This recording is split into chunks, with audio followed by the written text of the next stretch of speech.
UP के प्रयागराज में रहने वाला 17 साल का पीयूष अपने घर का सबसे बड़ा बेटा और अपने पिता के गुजर जाने के बाद उसकी मां और दो छोटे भाइयों का सबसे बड़ा सहारा था। छोटी उम्र में ही पिता का साया सर से उठ जाना एक ऐसा दर्द होता है कि शायद जिसे शब्दों में बयान कर पाना बहुत मुश्किल है, क्योंकि एक माँ बाप ही तो होता है जो अपनी आखिरी सांस तक अपने बच्चों को हर मुसीबत से बचा के रखते हैं। मगर जब उनमें से कोई एक भी छोड़कर चला जाता है तो एक बहुत बड़ा दुखों का पहाड़ पूरे घर पर टूट पड़ता है।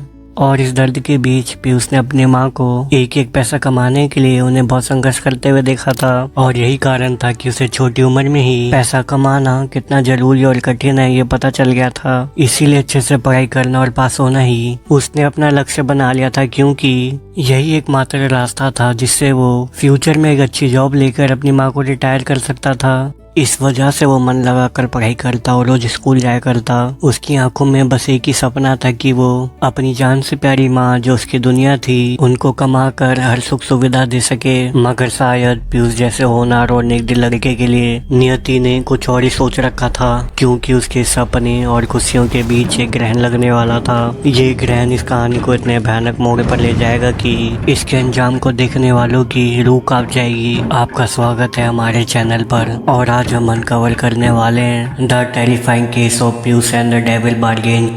इस वीडियो में आगे बढ़ने से पहले मेरी आप सबसे एक रिक्वेस्ट है कि आप सब जितना ज़्यादा ये वीडियो शेयर हो सके उतना करना, क्योंकि इस वीडियो के एंड में बहुत सारी सीखें बताई गई हैं जो कि आपके और आपके जानने वालों के काम आ सकती है। ये सभी बहुत सारी कॉमन मिस्टेक्स होती हैं जो कि इन केसों में लोग करते हैं। इन सब सिचुएशनों में एक भी गलत डिसीजन उसे करने वालों पर और पूरे घर पर भारी पड़ सकता है, इसीलिए इन सब बातों को हमें जानना बहुत जरूरी है। तो चलिए बिना कोई देरी किए वीडियो आगे बढ़ाते हैं। 26 अगस्त 2025 यूपी प्रयागराज के करेली में रहने वाली कामनी देवी अपने बच्चे पीयूष सिंह का स्कूल से घर आने का वेट कर रही होती है। लेकिन आज का दिन बाकी दिनों से अलग था, क्योंकि पीयूष को घर पर आने में देर हो रही थी। आमतौर पर वो इतने समय तक घर पर आ जाता था, लेकिन न जाने क्यों आज वो लेट हो गया। एक बार उनके मन में आया कि उसके स्कूल में कॉल करके पूछा जाए, लेकिन वो थोड़ा और वेट करने की सोचती है, क्योंकि उन्हें लगता है कि शायद पीयूष रास्ते में कोई चीज खा रहा हो या फिर वो अपने किसी दोस्त के घर पर कोई किताब लेने के लिए रुक गया हो। मगर जब इतना वेट करने के बाद भी जब पीयूष घर पर नहीं आता तो एक माँ के दिल की घबराहट अपनी चरम सीमा पर पहुंच जाती है, और इतना वेट करते करते उनके सब्र का बांध भी टूट जाता है। इसीलिए वो अब एक एक करके पीयूष के सारे दोस्तों को कॉल लगाती है, मगर उनकी एक भी कॉल उसका एक भी दोस्त नहीं उठाता। इसीलिए अब वो पीयूष के स्कूल सरस्वती विद्या मंदिर में कॉल लगाती है। कॉल करते वक्त ना जाने क्यों उन्हें एक अजीब से अनहोनी होने का डर लग रहा था। कॉल करते वक्त उनके हाथ पैर कांप रहे थे, और बहुत देर तक रिंग जाने के बाद पीयूष के स्कूल वाले आखिर में कॉल पिक कर लेते हैं, और जो उसके स्कूल वालों ने बताया उससे ही समस्या और गंभीर हो जाती है। उसके स्कूल वालों ने बताया कि आज वो स्कूल आए नहीं था, और ये बात सुनते ही उनके पैरों के नीचे से जमीन खिसक जाती है कि अगर पीयूष स्कूल पहुंचा ही नहीं तो वो गया कहाँ, क्योंकि आज तक कभी कुछ ऐसा हुआ ही नहीं था। वो हमेशा घर से स्कूल जाता था और स्कूल से घर, मगर इसका जवाब न ही उनके पास था और ना ही पीयूष की मम्मी के पास। और कॉल करते ही न जाने कितने अजीब ख्याल उनके मन में आ रहे थे। उन्हें समझ में नहीं आ रहा था कि आखिर करे तो करे क्या। वो कहाँ जाए, किससे पूछे कि पीयूष मिल जाए। वो अपने सारे रिलेटिव, पीयूष के सारे दोस्त और गली मोहल्ले में सबसे पूछती है, लेकिन अंत में कुछ भी हाथ में नहीं लगता। और अब तो बहुत समय भी बीत चुका था और शाम के 5 बज गए थे, और एक माँ जिसका बेटा अभी तक घर नहीं आया था, जो कि इसकी आंखों का तारा था, उसके बारे में सोच सोच कर उनकी तबीयत खराब हो रही थी। उन्हें ये डर लग रहा था कि पीयूष के साथ कोई अनहोनी ना हो जाए, इससे पहले वो पुलिस में कंप्लेंट कर दे। इसीलिए वो पास के पुलिस स्टेशन में उसकी मिसिंग रिपोर्ट दर्ज करवाने जाती है, जहाँ पुलिस उनसे पूछती है कि आपको किसी पर शक है क्या, जैसे आपकी किसी से लड़ाई हुई हो या फिर किसी ने आपसे कोई पर्सनल दुश्मनी निकालने के लिए ये सब किया हो। जिस पर पीयूष की मम्मी कहती है कि फिलहाल तो उन्हें किसी पर शक नहीं है, लेकिन उनको उनके बेटे के लिए काफी फिक्र हो रही है। जिसके बाद पुलिस बोलती है कि शायद वो किसी के साथ घूमने गया हो और थोड़ी देर में ही वो घर पर वापस आ जाए, इसीलिए वो ज्यादा चिंता ना करे और पुलिस अपना काम करेगी। साथ ही में वो इन्हें बोलते हैं कि वो अपने घर के सभी फोनों पर नजर भी रखे, क्योंकि ऐसा भी हो सकता है किसी ने पीयूष की फिरौती के लिए किडनैपिंग कर ली और वो आपसे फिरौती मांगने के लिए कॉल करे तो आप हमें बताना। फिर वो उन्हें वहाँ से अपने घर भेज देते हैं। मगर शायद यहाँ पर पुलिस को भी नहीं पता था कि जो इस केस में आगे होने वाला है और जिससे उनका पाला पड़ने वाला है उसके इरादे तो इन सबसे भी ज्यादा बहुत भयानक हैं। तो अब पियूष की मम्मी को घर पर भेजकर पुलिस पियूष की खोज में निकल जाती है और वो सबसे पहला काम करते हैं कि आसपास की जितनी भी सीसीटीवी फुटेज होती है उनमें वो चेक करते हैं कि जिनमें उनको कुछ भी क्लू मिल पाए। जिनमें एक फुटेज में उनको दिखता है कि पियूष मंगलवार को सुबह 8:30 बजे स्कूल जाते हुए एक पास के सीसीटीवी फुटेज में कैद हुआ था। मगर जब वो उसके बाद दूसरी गली का सीसीटीवी फुटेज चेक करती है जो कि उसकी गली से मात्र 2-3 गली दूर था, उसमें वो नहीं दिखता, यानी वो इन दोनों के बीच में ही कहीं गायब हुआ था। जिसके बाद पुलिस वहां पर आसपास के जितने भी सीसीटीवी फुटेज होती है उनको भी चेक करती है, लेकिन उसका कहीं भी नामो निशान नहीं मिलता।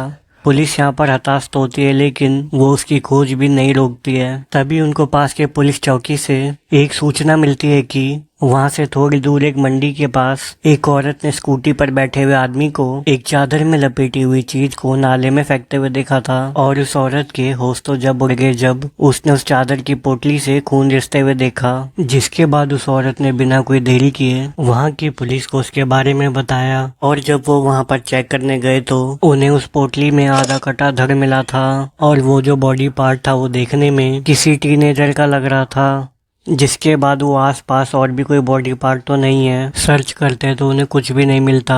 अब करेली थाना क्षेत्र की पुलिस सबसे पहला काम करती है कि वो उस थाने से कांटेक्ट करती है जिसके पास वो धड़ मिला था और वो उनसे पूछते हैं कि क्या आपको उसके बारे में पता चला जिसने वो बॉडी फेंकी थी। तो वो बताते हैं कि उन्होंने उस स्कूटी के नंबर प्लेट से उसके ओनर का पता लगा लिया है और ये पता लगने के बाद पुलिस वालों ने उनसे उसका नाम और सीसीटीवी फुटेज मांग लिया था ताकि वो कामनी देवी से पूछ सकें कि क्या वो उस आदमी को जानती है क्या। जिसके बाद वो उसके नाम और उन सीसीटीवी फुटेज को लेकर कामनी देवी के पास जाते हैं तो उन्हें वो नाम और वो फुटेज देखकर सदमा लग जाता है और वो बताती हैं कि वो आदमी और कोई नहीं बल्कि पियूष का ही दादा सरन सिंह है और उनके घर से 2-3 गली छोड़कर ही उसका घर है। इससे पुलिस को ये तो यकीन हो गया था कि वो बॉडी पियूष की ही है और उसका कातिल उसका दादा ही है। जिसके बाद वो उसके घर पहुंचकर उससे पूछताछ करते हैं लेकिन वो मना कर देता है कि ये सब बेबुनियाद बातें हैं और इसमें उसका कोई भी हाथ नहीं है। मगर जब पुलिस वो सीसीटीवी फुटेज जिसमें वो साफ साफ दिख रहा था उसे दिखाती है तो उसके होश उड़ जाते हैं। जिसके बाद पुलिस उसे पकड़कर अपने साथ थाने ले जाती है और वो वहां से पूछते हैं कि उस बच्चे ने उसका ऐसा क्या बिगाड़ा था जो उसने उस मासूम के साथ इतना भयानक कृत्य किया। जिसका आंसर उसने जब किया तो वहाँ खड़े पुलिस वालों की रूह कांप गई। वो बताता है कि वो एक प्रॉपर्टी डीलर है और कुछ दिनों से उसकी लाइफ और बिजनेस में कुछ भी अच्छा नहीं चल रहा था। उसे समझ में नहीं आ रहा था कि उसके साथ दिक्कत क्या चल रही है, क्योंकि कुछ सालों पहले उसके बेटे ने नदी में छलांग लगाकर अपनी जीवन लीला समाप्त कर ली थी और उसके बाद उसकी बेटी ने भी वही गलत कदम उठा लिया था। जिसके बाद उसके जीवन में और भी समस्याएं बढ़ने लग गई थी। उसका बिजनेस जो पहले इतना अच्छा चल रहा था अचानक से वो भी ठप पड़ने लग गया था। इसीलिए उसने सोचा कि शायद उसके ऊपर कोई बुरी नजर लग गई है, इसलिए उसने एक तांत्रिक मुन्ना लाल को कांटेक्ट किया। उसने बताया कि उसके घर में ग्रह दोष चल रहा है और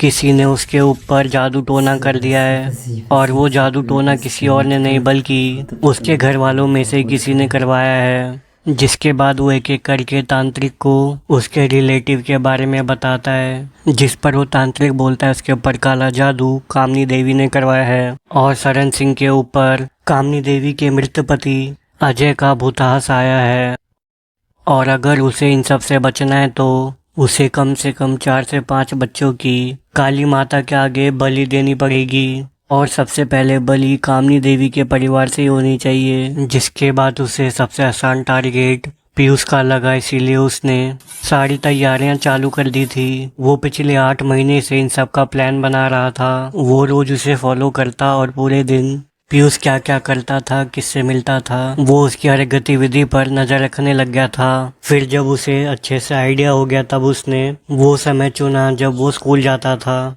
क्योंकि तब उसके साथ कोई भी नहीं होता था, वो अकेला रहता था। फिर उसने लास्ट एक महीने में उससे बातचीत बढ़ाकर उसका हालचाल जानने लगा ताकि वो पीयूष का विश्वास जीत सके। फिर जब उसे लगा कि पीयूष उसे जानने लग गया, उससे बात करने लग गया है, तो उसने 26 अगस्त का दिन चुना और वो सुबह सुबह उसके पास पहुंच गया। फिर उसने इशारे से पीयूष को अपने पास बुलाया और बोला कि उसे पीयूष की छोटे से काम में मदद चाहिए जिसमें थोड़ा सा समय लगेगा, और उसको बहला फुसला कर अपने घर ले गया और मौका मिलते ही उसने उसके सर के पीछे एक बड़ा सा पत्थर मारा जिससे वो बेहोश हो गया। फिर वो उसे घसीटकर मंदिर में ले गया और काली माता की मूर्ति के आगे उसकी बलि देना चालू कर दिया। लेकिन तभी वो होश में आने लग गया था, इसीलिए उसने उसके ऊपर फटाफट वार चालू कर दिया। उसने उसकी सबसे पहले मुंडी अलग करी और बाद में बाकी के पार्ट्स को अलग कर दिया।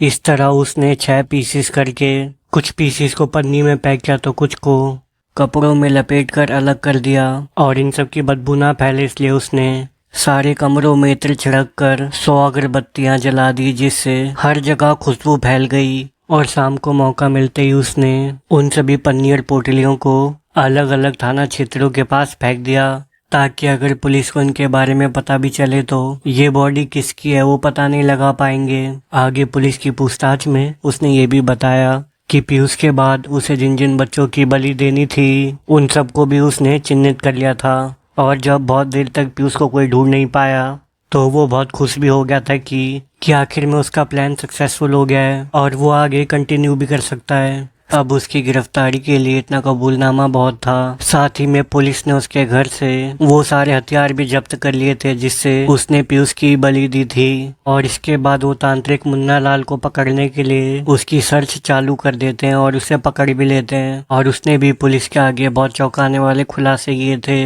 कि उसकी सबसे पहले शरण सिंह से मुलाकात लेबर चौक पे हुई थी और वहीं से उसे पता चला था कि मुन्ना लाल एक तांत्रिक है। वो कई बार तंत्र मंत्र करने के लिए मुझे अपने घर पर बुलाता था और मेरे जाने के बाद वो खुद से भी तंत्र मंत्र ट्राई करता था, और जब भी उसे कोई मंत्र नहीं आता था तो वो उसे कॉल कर कर पूछा करता था। इस केस से ये तो साफ है कि हमें जितना खतरा घर के बाहर के लोगों से है उतना ही खतरा या उससे ज्यादा खतरा हमारे साथ रह रहे लोगों से भी है, जो आपके साथ रह तो रहे हो लेकिन किसी गलतफहमी, अंधविश्वास या फिर किसी के भी बहकावे में आकर हमारे साथ या हमारे चाहने वालों के साथ कभी भी कुछ भी बुरा कर सकते हैं। इसीलिए हमें पहले से और ज्यादा सजग और चौकन्ना रहने की जरूरत है। पीयूष और पीयूष के जैसे केसों में कुछ कॉमन मिस्टेक्स होती है जिसे शायद अगर हम जाने तो ऐसे केसेस को पूरी तरीके से रोक नहीं सकते, लेकिन इसके होने की संभावनाओं को बहुत कम कर सकते हैं। सबसे पहली, अगर जब भी ऐसे केस में कोई पुलिस के पास मिसिंग रिपोर्ट लिखवाने जाता है तो उसे कई बार पुलिस 24 घंटे का हवाला देकर बोलती है कि वो 24 घंटा वेट करें, क्योंकि इतना वेट करने के बाद रिपोर्ट दर्ज करी जाती है, जबकि ऐसा कोई कानून है ही नहीं। आप जब चाहें जितनी जल्दी आशंका होने पर रिपोर्ट दर्ज करवा सकते हैं, क्योंकि इन केस में टाइमिंग बहुत महत्वपूर्ण होती है। इनके बीच में गुजर रहा हर एक सेकंड उस अनहोनी की होने की पॉसिबिलिटी को बढ़ा देता है। दूसरा, हमें आसपास के लोगों की गतिविधियों पर भी नजर रखनी होगी। इन केस में ज्यादातर कॉमनली जो भी इन कामों को अंजाम देने वाला होता है वो उस घर में रह रहे लोगों और उस व्यक्ति के साथ जिसके साथ वो करने वाला है उनके साथ जरूरत से ज्यादा बोलचाल बढ़ाता है, जैसा कि इस केस में शरण सिंह ने किया। ना वो पहले पीयूष से इतना मिलता था और ना ही उसकी माँ कामनी देवी से बात करता था।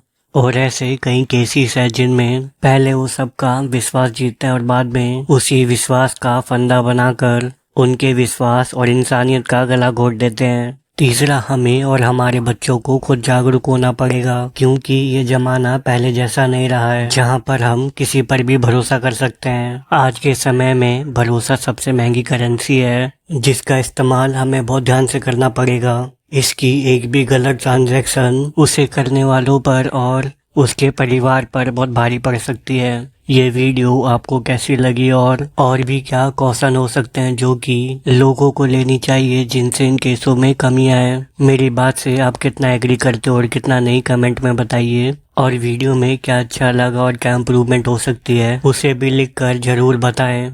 जल्दी ही मिलते हैं एक नए केस के साथ, तब तक अपना और अपनों का ख्याल रखें। जय श्री श्याम, जय श्री राम।